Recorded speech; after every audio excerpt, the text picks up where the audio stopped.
Hey, folks, it's Marvin Cash, the host of The Butcher Shop, where the meat meets the water. On this episode, I'm joined by Tommy Lynch.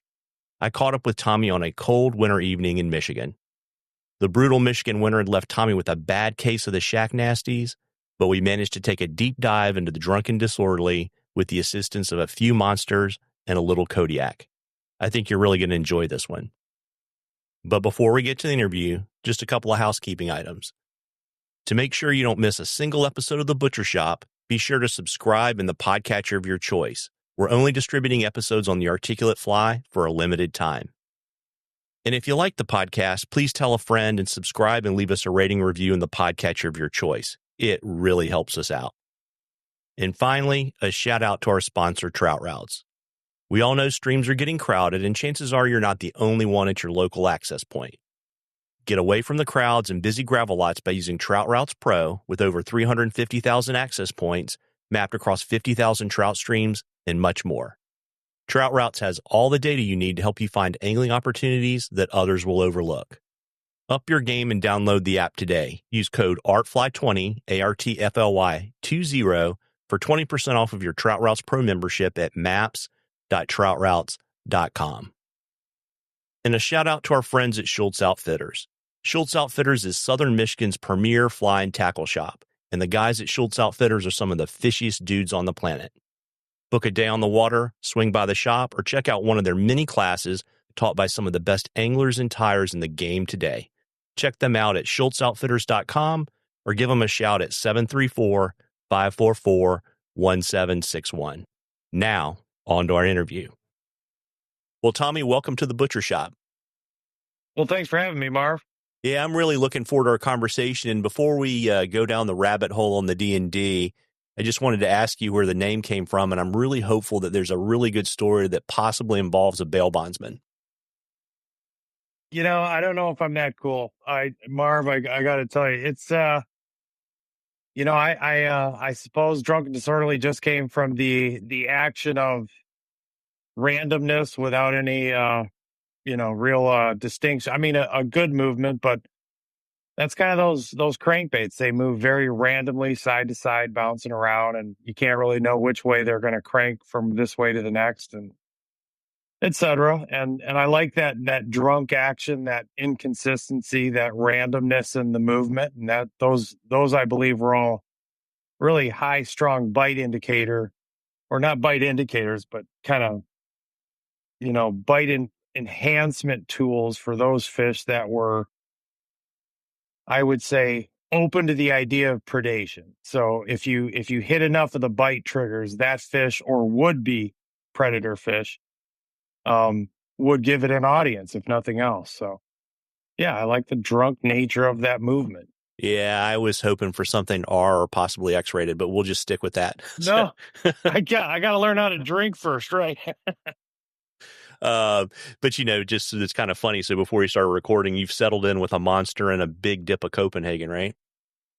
Well, Kodiak, it's a Kodiak right now, but yeah, no, that's a good seat in the sip there. So, it's definitely winter here in northern Michigan this year. We've had I've been staring at that vise a little bit more than I normally do in the winter, and we're going a bit stir crazy. So the caffeine, the nicotine, and that all kind of keeps the lights on. Yeah, well, there you go. So, getting back to the drunk, what was the hole in your fly box that you were trying to fill when you started designing the pattern? So I suppose, when I was younger, fishing crankbaits, I kind of knew the potential movement of any would-be artificial. But we used to fish these Great Lakes deceivers that were kind of a Mark Sidoti style, bucktail / feathertail, articulated streamers when we started fishing Mile. This is, post his visit when he kind of introduced us to a different realm of big fly beyond what we considered to be a big fly here in Michigan at the time. I fished in strip leeches with, like zoo cougar trailers, and, a lot of guys are fishing like, big, massive bucktails with lead. I mean, there was a lot of razz around after Mark was throwing those feather slammers here. And when I saw a Great Lakes deceiver hit some of our tailwater uh, boil wash behind boulders or off a ledge or, in that current transition, what have you, you could always see that blank pause of movement and redirect of the head where the fly would not just jig or pulse or dart, but simply turn around on itself. And I just, every time I saw it in that unique water it might be in at any given time, I was like, man, it would be really cool if we had a fly that did that all the doggone time, because the sales pitch of watching a bait fish not only dart, run away, but then sometimes turn around in that inconsistent nature of maybe a fish that's been hit by another and just really off kilter, darting around trying to find some reason and it's failing. And those predators, whether they're in that state of kill or not, they just, it's kind of their fucking job. Oh, sorry about that. Oh, that's okay. I marked this podcast explicit, so we don't have to edit that out. Oh, okay. Very good then. Well, then, fuck it. But that being said, we're not in the business of gratuitous profanity, but if it serves a purpose. No. Yeah. If there's if there's a line, run it. Yeah. So, obviously, so the Sadati patterns were helpful, but, who are some of the other tires and anglers that you were kind of taking bits and pieces from as you started to work on the drunk? Oh God, the muddler minnow was a huge influence on, we have a lot of salmon fry here on the PM. So, for early clients, especially less than savvy streamer folks that are not, ready to be given a sink tip with a hunk of meat. These couple of minnow patterns that would dart and dive or, subsurfacely play floater, intermediate, or light sink on a 5 or a 6 weight was, just a very easy way to get a 5 weight corked out with an 18-inch, late spring brown trout here on the Pure Marquette that's been feeding on everything from caviar to steelhead smolt upwards of 10 inches. And these fish will take these little minnows with frequency. A lot of people think they're looking at a hatch unfold when they see these crashes on the surface and whatnot in surrounding rivers here on the Pure Marquette, where the residents get a huge influx of protein from the migratories that are entering the same system. Be it eggs, smolt, fry, parb, year-round protein on top of all of the, aquatic, terrestrial, and other food sources that you can throw in there over the course of the year. But the predator grows early here. So that muddler minnow was a big one. I would say the Dahlberg diver, Larry Dahlberg, the first time I saw that hunt for big fish, and he's throwing for those peacock bass with those Dahlberg divers chugging and just moving, and these big bronze come through that, that the movement of that fly had a lot more walk and ask from it than any jig style lead-headed creation that I had ever, because I came back from Alaska with strip leeches that were basically big lead-headed, front hook palmbirds strung out with a little, dacron in the back. And we modified that as many ways as you could when we were back here in Michigan, between putting like Madonna heads on it and, big wide round, stuff. And even on the big sink leeches, we'd put like a little zoo cougar, Kelly's little zoo cougar, that, the way that moved, you'd be surprised how many fish, we caught a lot of big fish on that big black leech that was upwards of, 7 inches at the time. And it was big barbell pulling your shoulder out of the socket, trying to cast it. And we run a tag somewhere, 2 to 3 feet to get the tension off of that line so that cougar could kind of walk around. Those fish would certainly come to the leech, but a lot of times they'd come for that little cougar as the teaser, kind of like running the pupa behind the streamer out west. It was the big one brings them in, the second one sells them. And I've always believed that tandem fly thing, the root of that hit is the confusion. Brown trout's, superpower is its ability to critique that single presentation. But when you have two flies it becomes harder for them to focus on one, confuses and forces that kind of instinctual response instead of that highly critique or considered one.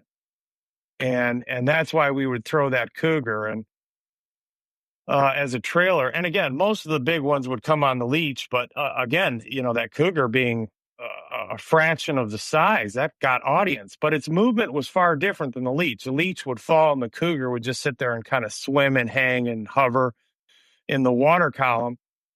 And much like when we fish those muddlers for the fry back here, that late hover with the slack following the strip was really the magic of any good swim flying. Going back to those deceivers, like in our tailwaters, when I first saw those hit boil water, I mean, it was obvious that a fly could make those movements. It was just, there was now the need to figure out how to make those movements more consistent outside of just hitting, bland boil water and trying to retrieve slack whenever possible. So I'm sorry, that was a very weird answer, but I mean, that covers a lot of that. I mean, the end game with swim fly isn't the post jig reaction, which when we fish lead flies, we lift it, it falls, and there are different variations of parachuted material and this and that, but it all has that kind of up and down and very leechy, sometimes sculpiny look to it. And it's also a deeper fish versus getting into those, muddler minnows, Madonnas, zoo cougars. Back then you could see the difference between the sink flies and those swim flies.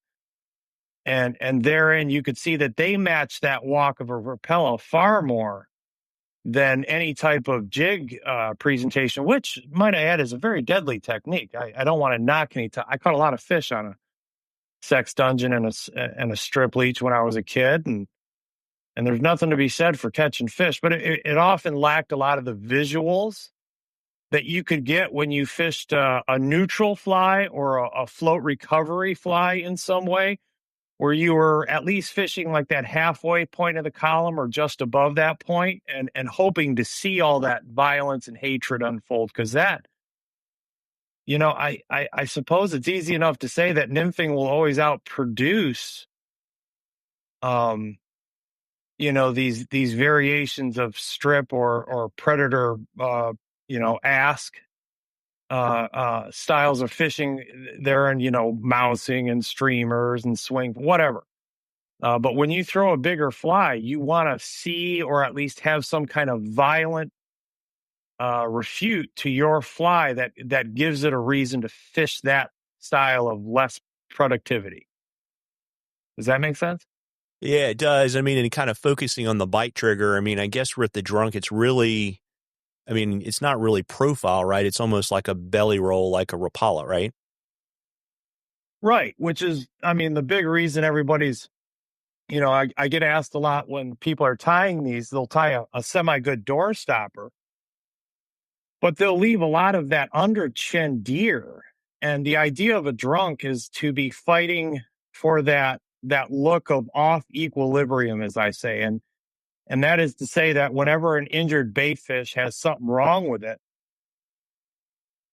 they have this need to try and, it's like they're trying to keep their belly under them because their equilibrium being off, being hit or injured, or just having some weird amount of air that they can't resolve in their bladders keeps that belly. Now, if they roll over completely, that's a death sentence for, any prey or trout or, anything that's, swimming. I mean, they have to kind of keep that lateral movement through the water and gills to keep that. And if they go upside down, they die. So when I saw Rapalas and, fleeting steelhead smolt that you would get killed right at my boots sometimes in the spring. I mean, these are 8 to 10 inch smolt. These are not minnows. These are not fry. And these browns, which you wouldn't see until the last second, crashing these things into, foot of water and leaving dents in the river. I mean, it was just fascinating to see that hatred fall down, but it was also unique to see that the rest of the pod of smolt would be like just totally oblivious to that that whole hunt going down where that one off fish that brown trout singles out in that herd of smolt moving down to the lake and snipes it. Just, I mean, says you're the one that I'm going to kill, and that fish obviously knows it's been targeted, starts to run, and then the brown trout hunts it down with extreme prejudice. I mean, it's fun to it's fun to kind of be in that element, to see that next level of take. And if you can recreate that and have that happen with some consistency via what you tie and create. I mean, again, the drunk is a paper airplane. I mean, there's a lot of Dahlberg in there. There's a lot of muddler, flank and movement. And even that rear has got that cougary shimmy. And I mean, what you're trying to do is basically hit as many bite triggers. So with a swim fly, you're trying to get a bug to go 4 ways to your one, instead of with the jig fly that we usually have that one action to our reaction, which is we jig it up, it lifts, and then it falls. And in those parachutes and materials and head design and whatnot, we can have that different kind of head signature left for the lateral lines to pick up on, that intrusive, leech falling out of trout, which is why I think 90% of jig fly presentation works, is because they feel it's like here in Michigan, we have chestnut lampreys that attach themselves to whatever trout are in those systems. And I believe that a trout seeing a chestnut in that descent for a possible hookup would try and take it out before the attachment, or a night crawler for that. Who knows? But that intrusive, I'm falling on you style jig fishing is a very potent way to especially pick the lock on fish in cold water.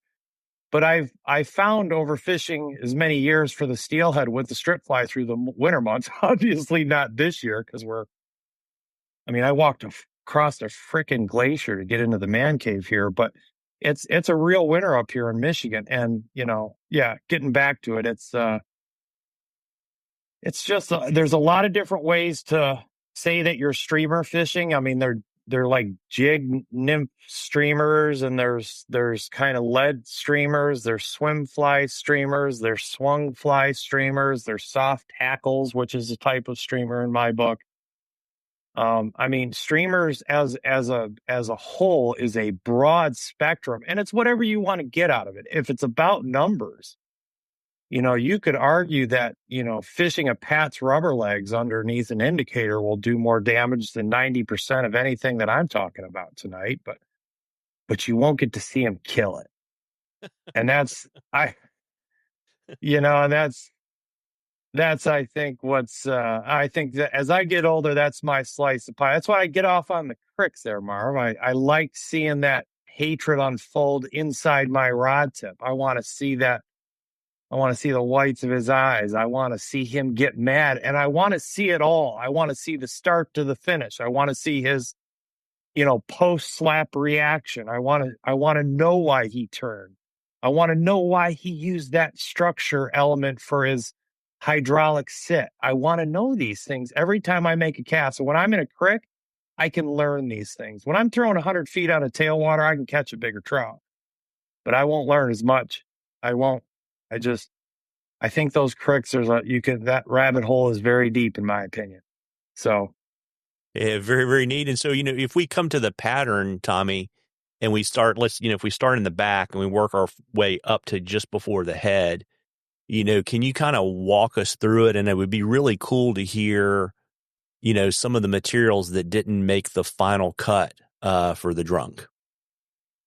Well, and that's that. I'm glad you can ask me that now, as many years into this evolution of the bug, because they're definitely, my first heads are not the chiseled, awesome that they are today. The first attempts at these drunk heads had almost too much deer in them. We didn't have the Solares to keep that durability in the deer post, big brown chew up. Brown trout and deer hair is like, the teeth are like Velcro in that stuff, and they pull it to shreds. And, everybody wonders why we use the cement. You could argue the bug actually swims better without it. But if you're going to spend, 20 to, depending on your level of razor work or whatnot. I mean, it can take some guys upwards of an hour to tie a really good pattern. Be an awful shame to donate it to just one. I mean, that's something that should be shared with as many brown trout as possible. And so that's why we started using that cement, just like anybody else uses head cement in fly tying. It's just to keep the durability around the head of the fly. And again, it's a cut pattern, so you really do want it to last post one or two fish. And the way we're building it now, it's so durable that, I mean, 90% of the time the wire fails, the bite wire that holds the connection together, that usually fails before the patterned material slip or anything. And we're using that GSV proper now too. We're pulling that material or that thread into the material. We're not just wrapping. We're every 3 to 5 wraps just digging that shit. I don't like these things moving around in the water. I like that paper airplane gliding and sliding through that water, and I want that head digging. And so all these steps that we work from the rear up, I mean, the original drunk is simply flash, the triple having the extra rudder of the butter knife tail. We tied it, the rear hook, you could argue, could be fished by itself, kind of almost cougar-like in the way we lay the one flank on the rear there, and then up into the forward. And again, we've got these bite wires down to, like, each pattern has a certain pound test for maximum, wiggle waggle, what have you. I mean, we've got nanos, micros, we've got minis, standards, fulls, shad wraps in 6 flavors, and triple Ds all the way through all of them. So, it's not just a pattern. It's more of a platform, and it can be used in a variety of different ways after you involve, like, jig hooks, side eyes, different degrees from 20 degree to 26. Arex makes. Owner makes a really nice side eye that walks the dog. When you get into the side eye patterns, they obviously have a lot more glide than dig. Any of the down eye patterns are more for the dig. And when I'm using the standard drunks, as much as the shad wrap will get some ludicrous depths when you're fishing, tailwaters and not. And I've actually caught some good fish on the white in Arkansas on those shad wraps, so I'm not going to knock them too bad.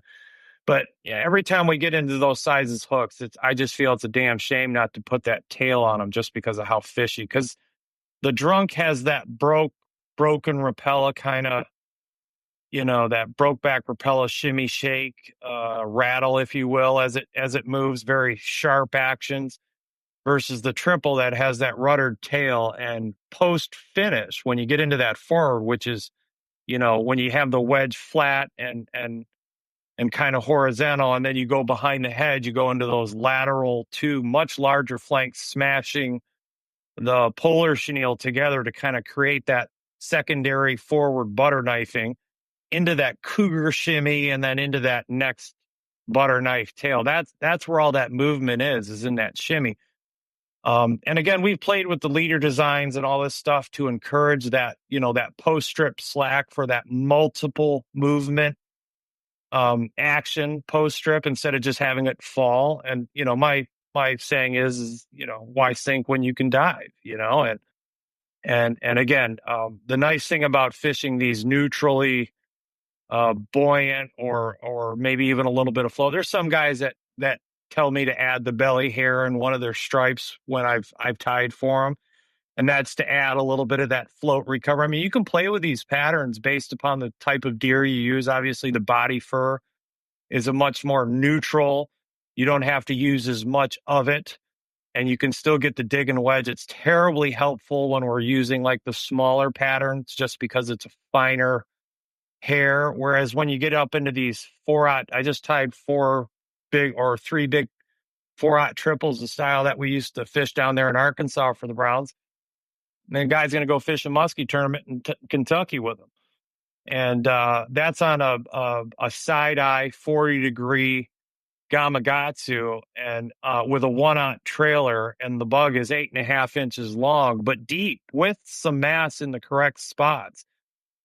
Because I don't like the mass. I like a signature left in the water. And that, I think, is all done with the head of a fly versus any mass that you're throwing behind it becomes more of a parachuting drag, which is why I stayed away from marabou. I tried the marabou, and the marabou is fantastic for, some of my swing flies. I use them for doing the collar wraps and Palmer and that kind of stuff. And I do believe if I'm using a lead fly, marabou is an invaluable material just because of its parachuting effect. Like you strip it and it goes completely flat, narrow. And then as soon as you pause, it opens and parachutes, which is great if you're trying to kind of get that lift and jig and that nice kind of soft, slower fall versus some darted, mass just falling to the ditch.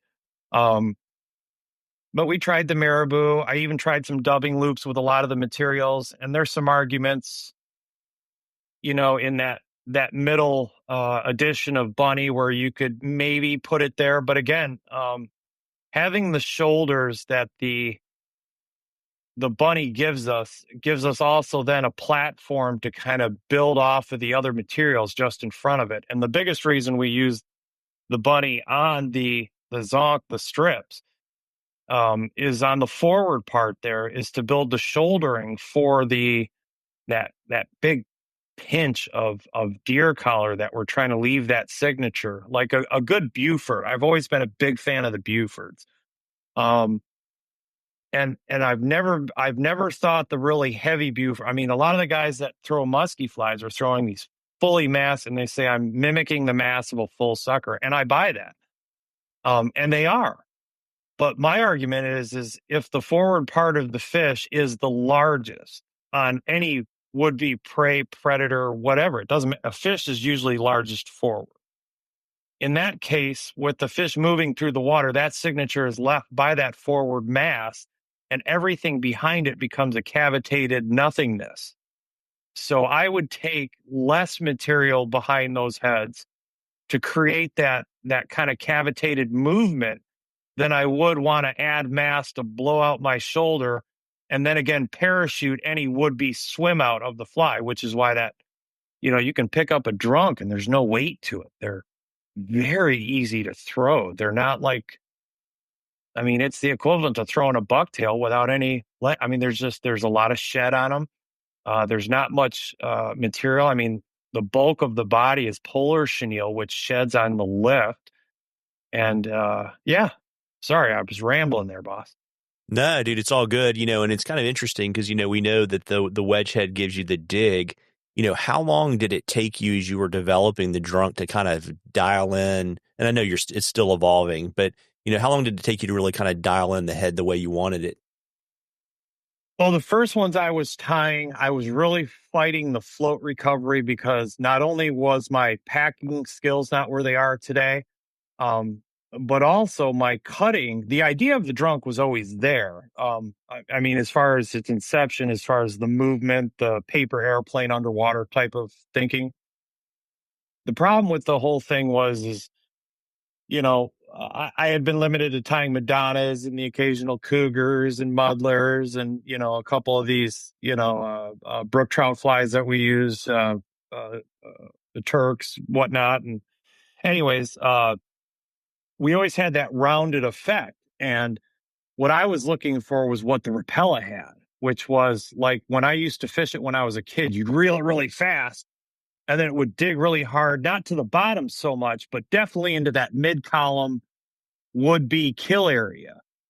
And then you'd back it off and you'd wait for that kill, or you'd swat it and reel it as fast as you could and take that decision away from, that's the magic of the two-handed burn.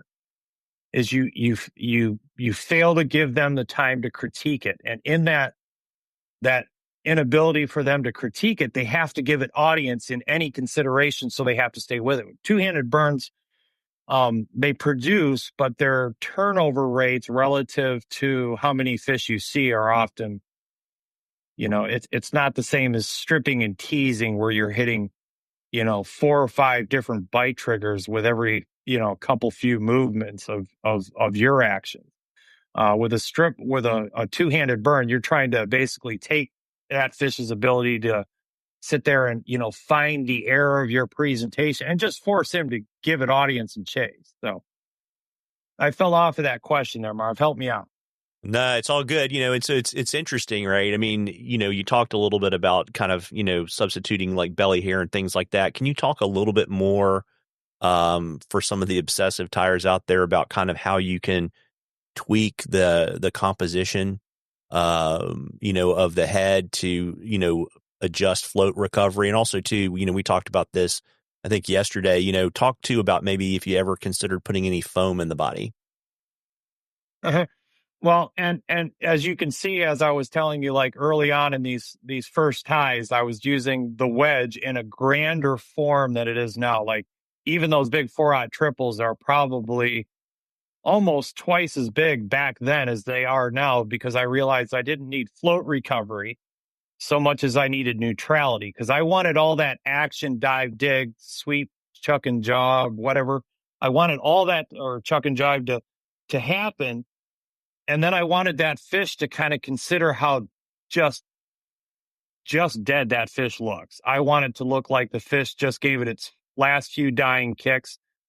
And that trout has got no other option than to take that just dead fish because it's fresh and it offers no chase. It's kind of his job. That's the big trigger in pause fishing. So in that evolution of considering how much float relative to how much dig and then how much movement, the width of these cuts, the lack of chin material. I mean, and don't be ashamed when you get to the thread, because having material under that chin is not nearly as important as having a very nice slicey dicey wedge top.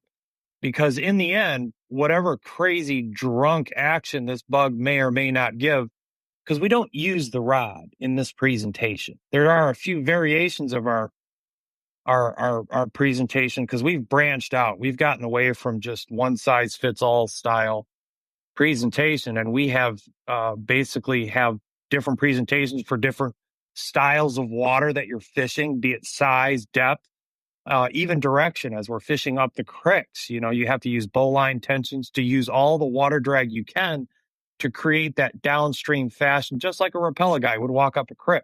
We're fishing this in that style too, and it's just naughty. It's so fun to see that many trout come to a fly in a day that you can just barely get your hand around.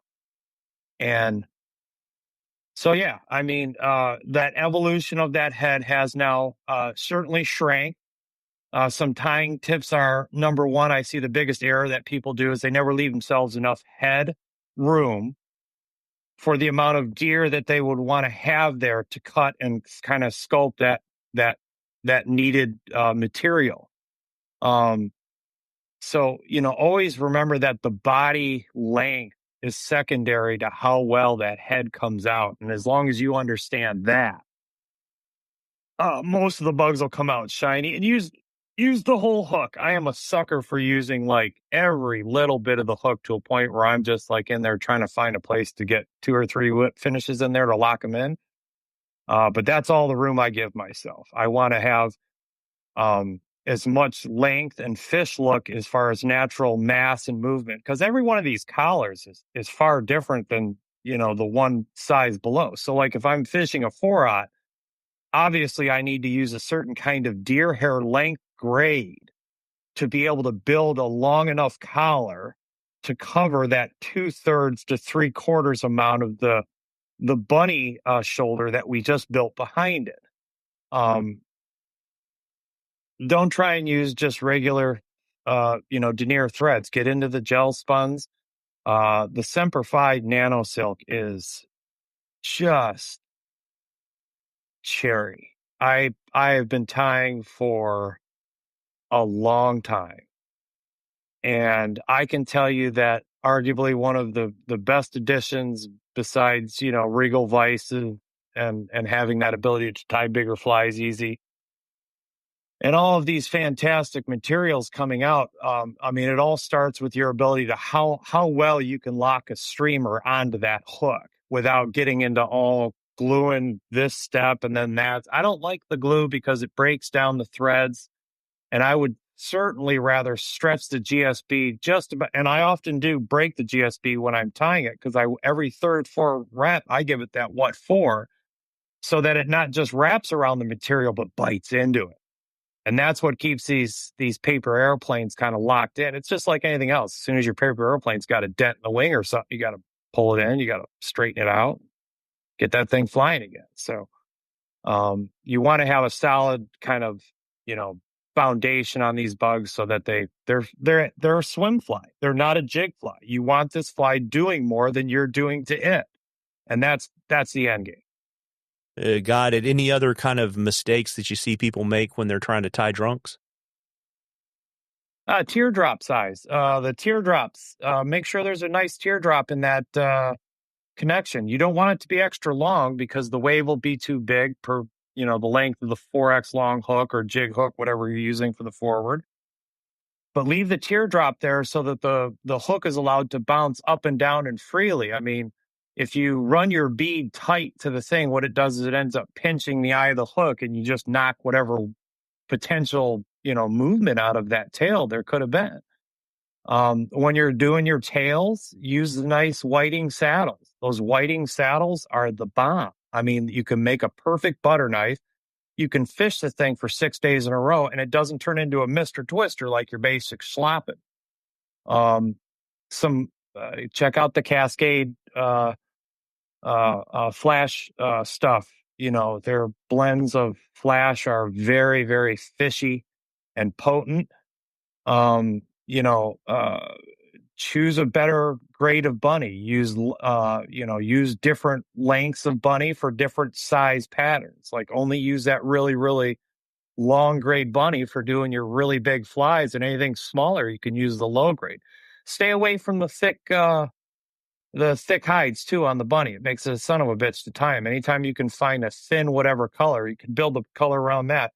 And I hope one day we broaden the fly tying community's potential color draw from the fly tying companies that are offering kind of the same colors and flanks for a long time. I wish there was just a little bit more maybe color and even some detail that we could start adding to some of these. I mean, the select flanks that we use for like doing spay collars and stuff become the primary flanks that we use on those giant triples. I mean, anything over a 1/0 and you're using spay flanks to build that larger paper airplane because you need those better lines in the water to compensate for the larger head.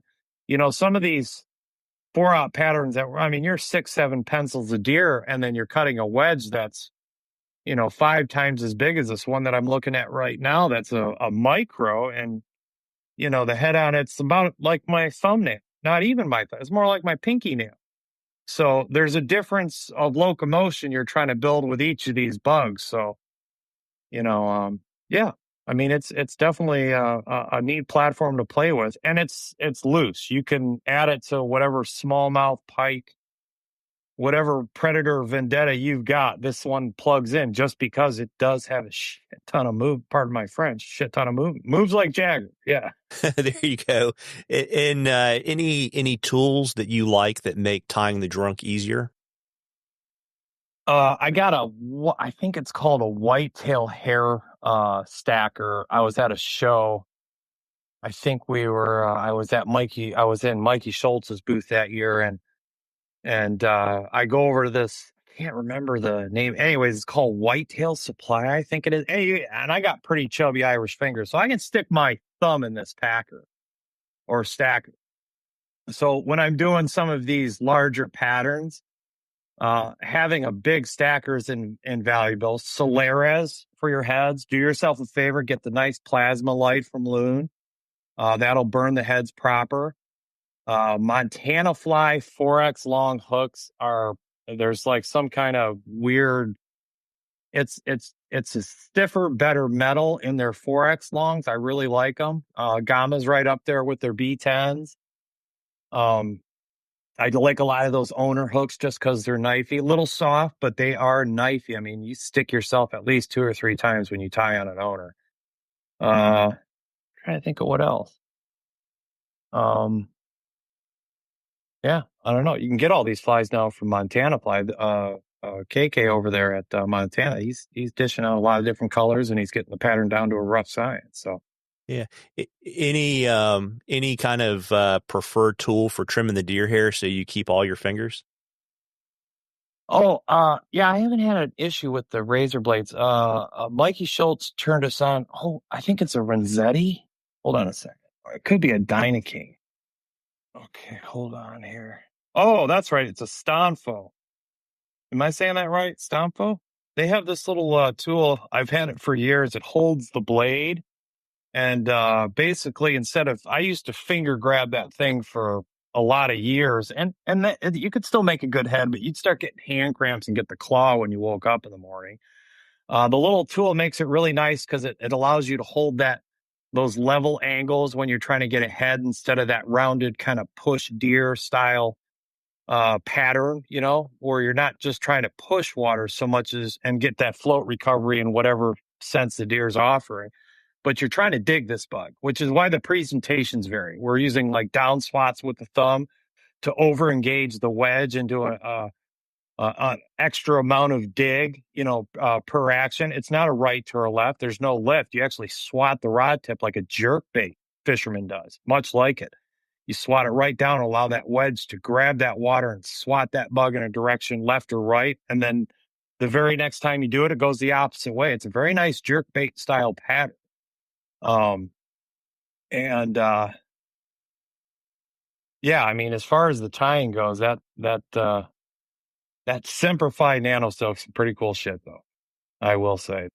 Yeah, I will. I'll try to drop links to all that stuff in the show notes for folks. And we've talked about kind of how there's jig style and you've got the unweighted, neutrally buoyant swim fly. I know you fish both, but do you kind of have a preference, for lead versus line? I guess in terms of how you like to fish. As far as the lines go, Well, no, in terms of whether you like to fit. I mean, do you generally think a swim bait is a better tool than a jig style? I would say you could, number one, I'm not going to say that a jig style pattern fish is less or better. I mean, that would definitely be case in point. I can't tell you that I always had the faith that I did in a drunk as I do now. So we often had like multiple variations of, be it fry, little, zonker patterns, little whatever. I mean, we threw other stuff before the confidence was there. The end game becomes once you start fishing the bug correctly, because the most potent being the straight strip action where you're just popping. You're simply following the line's entry to the water where the baggage of line from the tip of the rod to the water is jumping to a point where you can see some line hissing and ripping off of it, but the rod doesn't move a bit. In fact, you try and keep the angle of the rod in line of where the line is entering the water to create the most amount of shock per strip. That shock delivery into the line to the head is what causes this 4 to 6 way action. The fucking bug will do a 360 when it's hit right. Yeah, I mean, and then we have this other one, lift wiggle, where you'll actually throw it over a shallow bar, something that's usually out of bounds for any type of leaded anything, just because, I mean, we're talking about that kneecap stuff. If you hit bottom, it's wood. If you stay off the bottom, you win. And if you're using a sink tip, if you allow for that 2 to 5 second traction grab of that sink tip in such water, you just stick your fly right in the bottom, swim fly or otherwise.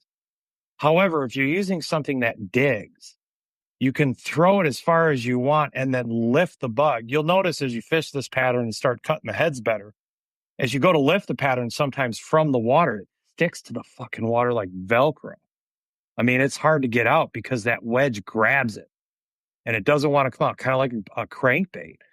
And when you throw this thing over a shallow bar, which is usually out of bounds for a lot of streamers, especially with a sink tip application, you throw it over there and you lift the line so that the sink tip's never allowed to fully get down.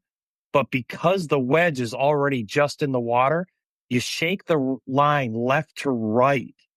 I mean, just the line. You're looking to shock it right and left as you lift through that ascension of that sink tip to make sure it doesn't grab. And the movement of that bug, it looks like a freaking crankbait. It's very fast. It's hard to get hard commitments on it. You get a ton of chases. And often what I'll do is I'll do the lift wiggle off of the bars. And as it moves into the deep, I'll start going with the down swat into a straight strip slowing down near the boat, waiting for the kill. I think the best part of the sail isn't in the first 5 strips, it's in the last 5 strips. The first 5 strips are suicide fish off the wall. We all want to see them, and we're all tickled when they grab it. But you could argue any fish that hits inside of 2 or 3 strips was a suicide. You could have thrown a tennis shoe over there, you would hit the same thing. The sails pitch occurs from the point that you hit that middle column and you go deeper through that area that he may or may not be more likely to be in. And then as you lift through that kind of ascension, that slowing presentation, you're telling that fish that prey is in its last moves, that it's darting, it's ascending to the surface, it's failing, it's losing the war, and now is the time to take that flight. And if you're not fishing that fly to the boat in that mindset, then you got 1,000 guys that are always lifting up at the last. Oh, shoot that one! And if you add those up over the course of a year, that's a lot of missed Dan brown trout. Now, if you were under the assumption that bug was getting noticed and considered from like the halfway point or the first third off the wall, you'd start fishing it slower. You'd start thinking, oh, if I did this, that would look cool. Oh, there he is. Oh, and then you got it. But if you're lifting through and you find that fish in that last half second before you grab that fly in a hurry for your next cast, you're never going to fish that fly right. The best part of the sales pitch is the end. You know, the Kirby vacuum salesman never got the check in the beginning of the sale. He gets it at the end. He gets the check at the end. So fish the bug. You know, I mean, we tie him up all pretty and swimmy and, you know, have some fun with it. Watch it make its moves, see the different bite triggers that create that hatred, and then play it. Yeah. And so, you know, you're targeting it to kind of fish mid or upper column. You know, what are your kind of preferred line and leader configurations to fish the drunk? So you get into these like White River tailwater stuff. We were using, 12-foot leaders just to compensate for the bow tensions at 110-foot casts with 40-plus airflows. Blue lines are beautiful for that, by the way. Anybody that wants to up their sink tip savviness for tailwater application, a 40-plus airflow is a Type 5 sink tip. And stay away from the Type 7s for swim fly. I've never really found a good use for that much lead that close to a fly that you're trying to get swimming out. If you have that much lead that close to a swim fly, you're essentially dousing it because the lead is always constantly pulling on the head and never allowing for that post strip slack. So the Type 5s keep that better neutrality through the water. Leader designs in the cricks are, sometimes as short as 4 feet. But I don't really get into these 2-3 foot, even in the cricks, because as soon as you start getting, again, even in those smaller sink tips, that drag or that water tension drag, be it weight or the water tension on the head of the fly, douses the would-be action. The bonus to fishing a crick, though, is that when you do fish upstream, you're guaranteed the downstream pace, which means you're not fighting the current and you can make it walk. The hard part is the line control, because again, the bug's kind of in some way coming at you. So there's a lot of cleanup in aisle 7 there. Now, like when you're fishing a tailwater, we incorporate on clear water long ball casts.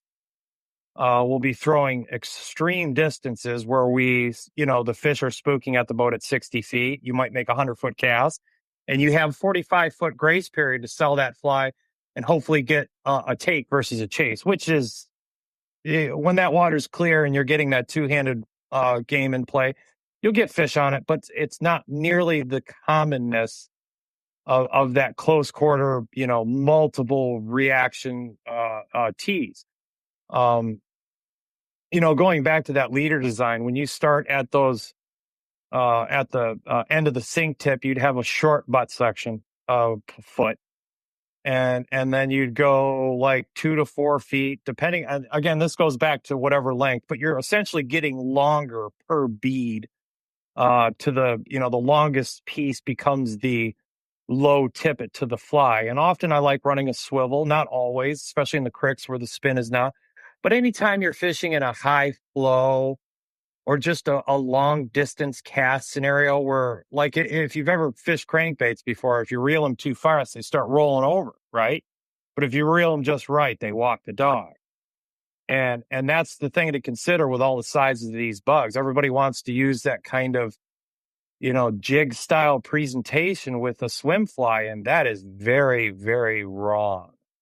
That is not walking the dog. That is you trying to lift something that wants to be popped.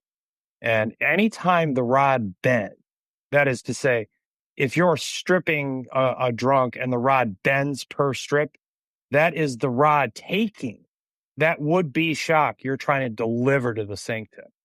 Because the sink tip is essentially fishing the fly. It's not like, that direct connection that you have when fishing lead, where you do lift right directly to the head of the fly. When you fish a swim fly, it should be fished in a manner where the shock and the manipulations of the sink tip direct the action of the would-be swim outs of the fly. The fly is allowed to do its own thing, essentially. You're just trying to create as much movement with the least amount of effort. And so if you have a rod bending, that's like the shock absorber.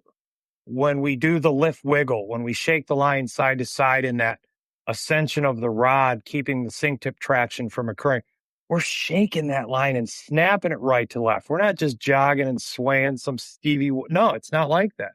It's very aggressive and snappy. When we down swat, it is full on jerk bait swat. Thumb on top of the cork, swat that rod tip to the water, not right, not left, but directly where that line goes into the water to create that most direct wedged kind of pulse to that line.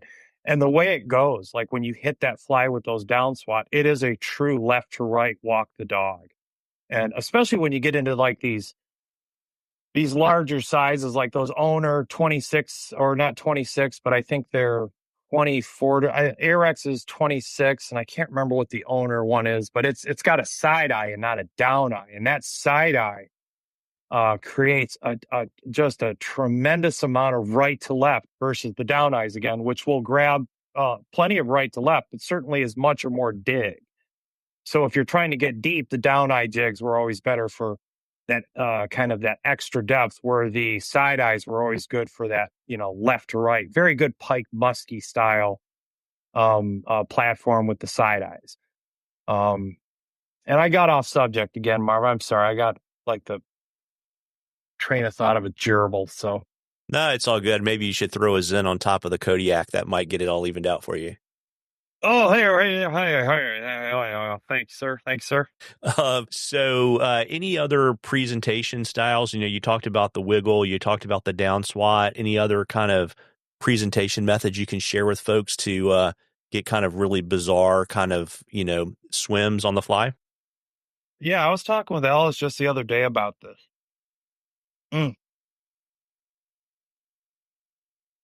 Thanks for telling me to put that bear in. That was necessary. I'm here for you. I was talking. I was talking with Alice the other day about the cold water persuasion of the swim fly thing. For years there were guys around here that fish swung flies dead through the winter, and they told me they wouldn't eat a stripped streamer, the steelhead here, much less the brown trout. And I will tell you, brown trout under 38 or 37 degrees is definitely a very susceptible fish to the leaded persuasions, just because they're not as willing to give chase, right? Now, anything over 38, 39 degrees, and I dare say you can hit more bite triggers with a swim fly. You just can't. There's just more happening there. And as more and more people fish these watersheds, any of the fish that I'm interested, or a lot of my clients are interested in, a lot of those fish are, they really definitely need to be sold a different popsicle. So,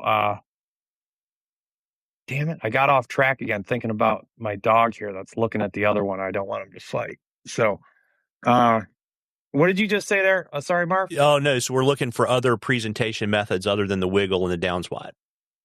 Oh, so the cold water thing, I found that basically these absurdly long pauses a little deeper through the mid column than normal were, to the point where you're still gathering the eyesight of your fly, seeing it flash and chuck here and there, but you're not essentially fishing at that 2 to 4 feet right below the surface for all the icon candy that you can kind of muster from each episode. With that colder water, the browns would go.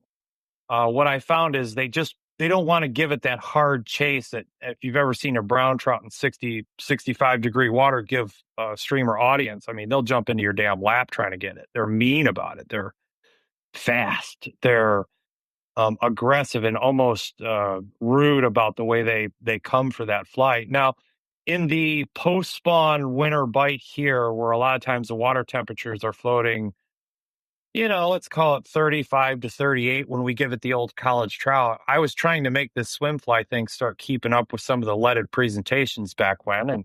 And I found that simply adding a greater amount of pause and less retreat in the overall presentation, just like any other streamer feat, which is you slow down the presentation as the water cools, seemed like it really hit a note, because I always struggled for several years in the wintertime to make swim fly work until I realized that I was selling the same pitch as I was in different water temperatures. So the motivation of the trout at 37 degrees is not what it is when it's 25 degrees warmer. So if you cater to that idea in whatever pattern that you do, the fly being in whatever strike zone, it's your ability to give movement in that strike zone.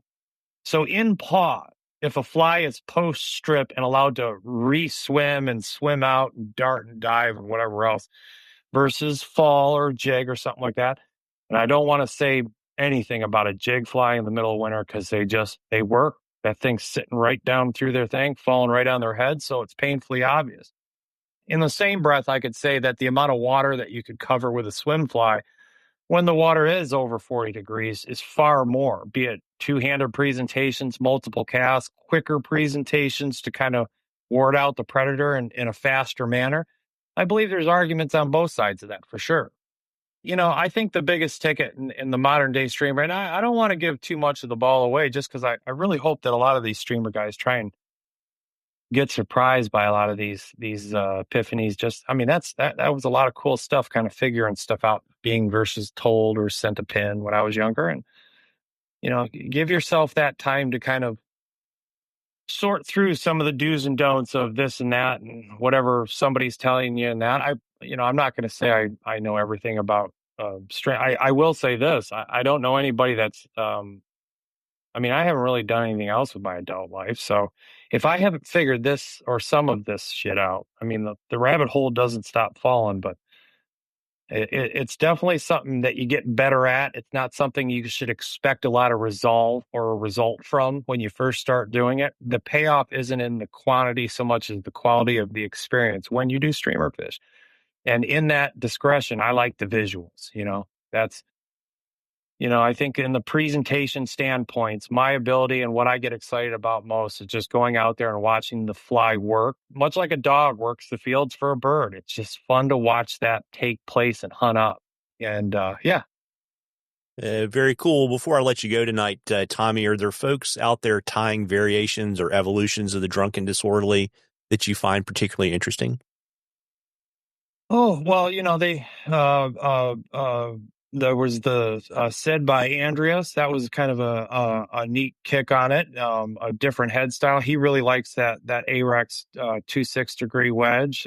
Schultze's spin on it for the smallmouth with the swing and D was pretty genius. And that bug continues to evolve. He's got shanks and all kinds of stuff kind of growing off that thing now. So that thing's probably getting into a whole different world of movement. This Keith McDowell guy from overseas sent me a picture of a really unique drunk that was tied. I think Ellis and those guys are going to beat that thing proper just because they've got a nice arena in which to do so. They get a nice winter fishing. It doesn't sound like it's too terribly busy as it might be getting on the white these days, as you were mentioning last night. So, yeah, it's, I don't know if there's any really, obviously the game changer tail and the shank thing, that's got to be the biggest evolution in fly tying, ever. That's that tail movement on that bug is pretty fantastic. I've seen guys do evolutions of the drunk game changer. Mike did a couple of those at a Sims ambassador thing or whatnot like that.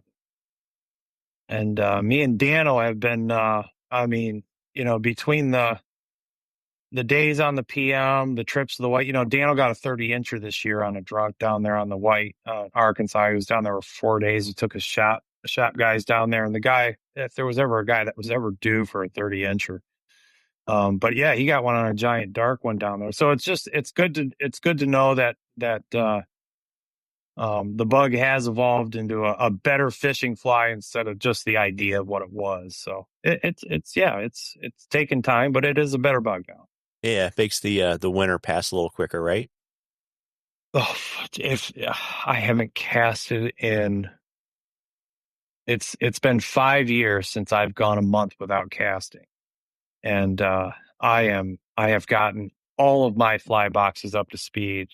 I've gotten a couple of orders for my regular clients done.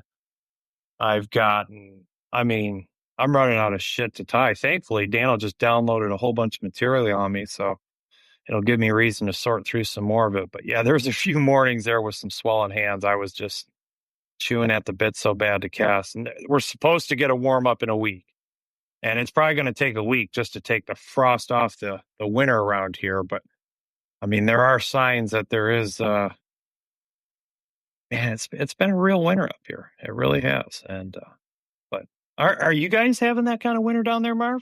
Well, I mean, we're not having Michigan winter. I would say, I guess the way I would relate it to folks is we're having what winter was like in the 70s when I was a kid. Like, I mean, it's been legitimately cold. In Virginia where I grew up, they're getting a lot more snow and frozen stuff than we are down here in the Carolinas. But, yeah, it's unusual for us. Like when I was up at Bob and telling the guys, I was like, I know it's not cold by your standards, but I mean, for us to have a week where it rarely gets above freezing is incredibly unusual. Yeah. I mean, I haven't hit freezing here. And I think it was 11 days ago, the sun came out for like 4.5 hours. It melted everything into like a glacier around here. I mean, we're not going to have any. I foresee no problems this year with my hoot owl, my personal thought. Not to say that Michigan has such standards, but I don't think we're going to have to worry about that water table in June this year getting above 68, because I think it's going to be around the 1st of June when all the snow is actually gone in Michigan. Because I mean, we have got a glacier up here. I mean, there's 2.5 feet of ice outside my window with another 10.5 inches of fresh snow on it. We're supposed to get 6 more tonight. So yeah, no problems. Yeah, that's good for the trout. It's good for Michigan. We've been in a drought for 5 years. We needed this winter. I didn't need this winter, but Michigan definitely needed this winter. So yeah. And so, Tommy, before I let you go tonight, is there anything else you'd like to share with our listeners? yeah, we're coming up on a time of year, and this is just my locale for any of you coming into Michigan to live the pipe dream of steelhead caught off their beds. Don't snag wild fish off their beds anywhere you are, anywhere, anytime. Special place in trout hell for such actions. And we're coming up on a season in Michigan that I do not even participate in. And I just want all of you that listen to such a podcast to know that whatever guide is selling you on the pipe dream of those fish on beds eating flies is lying straight through his teeth, much less not showing you how to fly fish by giving you a chuck and duck rod. So, well, tell us how you really feel. And, I just, I might as well be the full. I mean, I'm a bit of a black sheep here in the Western Michigan. I mean, we have some serious issues with our water management. I think around Michigan, I think we're shooting a good wild fishery in the foot, and there's just too many people on the take from the ease of taking people out for hero shots, for 3.5 months a year. The shame of it is now is that a trout guy can't walk into a blue ribbon section of trout stream and fish without getting hit in the head with a big split shot and a whole bunch of verbs from some, guy that's just playing mouth hockey with some poor wild. It'd be one thing if this was like Erie. The Pure Marquette gets no steelhead stock. The flies only, no brown trout stocks whatsoever. And it strikes me as odd as that the single best year-round piece of water in the state of Michigan with the highest amount of regulations produces not only some of the best brown trout fishing in the world, but is allowed to be kind of pillaged for a couple of months of the year by a bunch of people that have no interest in getting a bite so much as just the hero shot to take home and show their buddies. And they all dress up like Halloween, like fly fishermen. And they go out there with their, Orvis this and TNT that and, whatever. And they make it look real pretty. But just remember, when a fish is spawning, it's trying to make more wild fish. So anytime you harass one on the bed, you probably hindered the potential of 3 more fish that could have been there in 3 years. So I hope one day Michigan kind of grows out of these nasty habits, but I kind of quit holding my breath a little bit too. But it's worth the 2 cents to at least keep that idea out there for all these less than ethical entities that are promoting a false narrative. Do you know what I'm saying? It'd be one thing if they were just straight up about it. It's like, hey, come on up to Michigan, snag fish with flies. It'll be fun. But they're not. They're selling this Michigan fly fishing trip, and they give them colored monofilament on a fly rod. They attach a fly reel, but it's essentially a conventional approach where no bite is needed so much as, yeah, it's a bad spot. And I did it when I was a kid. I did it just long enough to know how tragic it really was. And it's just a doggone shame. But yeah, these are wild fish. Out on the West Coast, if they did such a thing to wild steelhead, they wouldn't just go after you. They'd go after your family because they want to make sure that gene is nipped out of the gene pool. And, here in Michigan, we just, give it a license and a hero shot and say, see you next year with a rebooking. And it's just sad to know that we have such potential in these fisheries being cold water as they are, that we don't nurse the idea, not in all, but certainly a lot of the streams in Michigan could be, managed to a point where we have a better quality fishery, like bigger fish, wild fish, better fighting fish, reproducing fish. But I believe that we are a very hatchery orientated state right now. We dish them all out to Erie, and we plant them here and we plant them there. And it's just, it was fantastic to hear that like 94% of like all of the wild fish in anywhere of the Lake Michigan basin, that's Wisconsin, Indiana, Illinois, Upper Peninsula, all of it, the whole west side of Michigan, 94% of the wild fish are coming out of the Pere Marquette and the Little Manistee River. And we open it up to that snagging for 4 months of the year. It's like we're trying to shoot it in the foot instead of nurse it. And yeah, it is what it is. So yeah. Well, before you need to pack another Kodiak in, if folks if folks wanted to learn more about the Fish Whisperer and follow your adventures at the Bison on the Water, where should they go? Yeah, I'd say go to the .com, but I haven't done a report in a couple of years. Yeah, I post some stuff on the Instagrams, the flies that I tie and occasionally a fish or whatever. And yeah, I haven't been doing as many pictures these days, Marv. If a client wants a picture of his fish, I'll take a picture of his fish, but that's his fish. So if he wants to post, that's his gig. So yeah, as far as updates and that, I think the best way is through these little podcasts and the little Insta farts. And if I get a cancellation or whatnot, sometimes that's on Facebook. Well, there you go. Well, Tommy, I really appreciate you Thank you, Marv. Well, I appreciate you taking a break from the Shack Nasties to talk to me this evening. It is a Shack. That is so you. I'm so taking that one too, Marv. Using that one. Shack Nasty. It is. It's full on this year. Yeah. So. Well, thanks again. Have a great evening, Marv. You rock. Be well. Well, folks, we hope you enjoyed the interview as much as we enjoyed bringing it to you. Don't forget to check out the links to all of this episode's sponsors in the show notes. Fish hard, folks.